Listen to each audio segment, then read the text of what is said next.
Wherever you go, whatever you do, throw a little at it. Omax, Vest and Briefs. தாவை காட்சியை கவிழ்க்க திட்டமிட்டதாக கூறப்படும் வழக்கின் ஆவணங்களை காவல்துறையிடம் இருந்து பெற்றது அமலாக்கத்துறை. குதிரை பேரம் தொடர்பான ஆவணங்களை சென்னை காவல்துறையிடம் இருந்து அமலாக்கத்துறை அதிகாரிகள் பெற்றிருக்கிறார்கள். வழக்கு தொடர்பான ஆவணங்களின் நகலை தருமாறு காவல்துறைக்கு அமலாக்கத்துறை கடிதம் எழுதியிருந்த நிலையில் ஆவணங்கள் ஒப்படைக்கப்பட்டுள்ளது.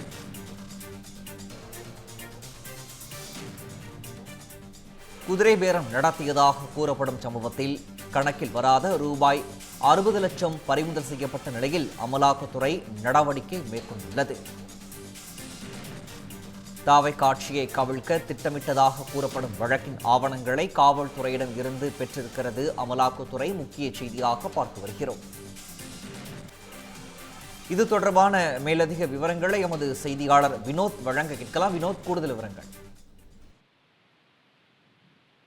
வணக்கம் பிரகாஷ். 35 கோடி மதிப்பிலான எம்எல்ஏ குதிரை பேரம் விவகாரத்தில் சென்னை காவல்துறையிடம் இருந்து இந்த வழக்கு தொடர்பான ஆவண நகல்களை அமலாக்கத்துறை பெற்றிருப்பதாக தகவலானது வெளியாகி இருக்கிறது.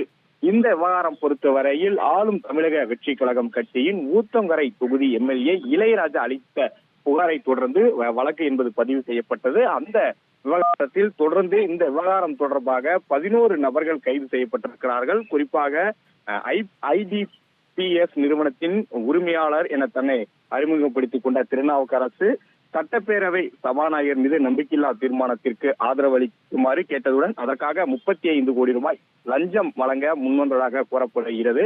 அதனை அடுத்துதான் திருநாவுக்கரசு தன்னை மிரட்டியதாகவும் தன்னை கொலை மிரட்டல் விடுக்கப்பட்டதாகவும் பேர விவகாரம் தொடர்பாக இளையராஜா புகார் அளித்தார். அதன் அடிப்படையில் தான் போலீசார் வழக்கு பதிவு செய்தனர். அதனையடுத்தான் இந்த சம்பவத்தில் தொடர்புடைய திருச்சியை சேர்ந்த நரேஷ், மேடவாக்கத்தை சேர்ந்த தியாகராஜன் உள்ளிட்ட 11 பேர் கைது செய்யப்பட்டிருக்கிறார்கள். விசாரணை என்பதுதான் குற்றச்சாட்டில் தொடர்புடைய ஒருவரின் இடத்தில் இருந்து கணக்கில் வராத 60 லட்சம் ரூபாய் ரொக்க பணம் என்பது பறிமுதல் செய்யப்பட்டிருக்கிறது. இந்த அவாலா பண பரிமாற்றம் தொடர்புடையதாக இருக்கலாம் என்ற சந்தேகத்திற்கான ஆதாரங்கள் கிடைத்ததாகவும் அது தகவலானது வெளியாகி இருக்கிறது. அதன் அடிப்படையில் அமலாக்கத்துறை இந்த விவகாரம் தொடர்பாக இருக்கக்கூடிய ஆவண நகல்களை சென்னை காவல்துறையிடம் இருந்து அவர்கள் பெற்றிருப்பதாகவும் தகவலானது வெளியாகி இருக்கிறது.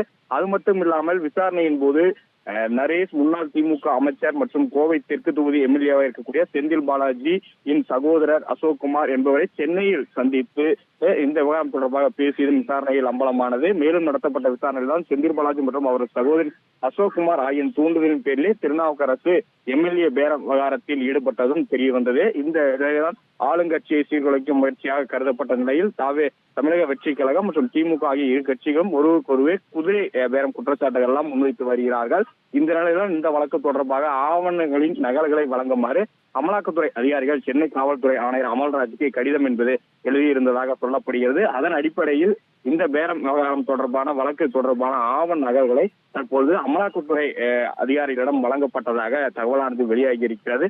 அது மட்டும் இல்லாமல் இந்த விவகாரம் தொடர்பாக ஏற்கனவே செந்தில் பாலாஜி மற்றும் செந்தில் பாலாஜியின் சகோதரர் அசோக்குமார் ஏற்கனவே அவர்கள் இந்த வழக்குக்கு ஆஜராக வேண்டும் என்றெல்லாம் சம்மன் அனுப்பப்பட்டது. அவர்கள் உயர்நீதிமன்றத்தை நாடி அவர்கள் முன்ஜாமீன் எல்லாம் வழங்கியிருந்தார்கள் என்பது ஒரு குறிப்பிடத்தக்க விஷயமாகவே பார்க்க முடிகிறது. இந்த சூழல்தான் இந்த விவகாரம் தொடர்பாக அமலாக்கத்துறை இந்த விவகாரத்தை கையில் எடுத்திருக்கிறது என்பது தற்போது தெரிய வந்திருக்கிறது. பிரகாஷ்,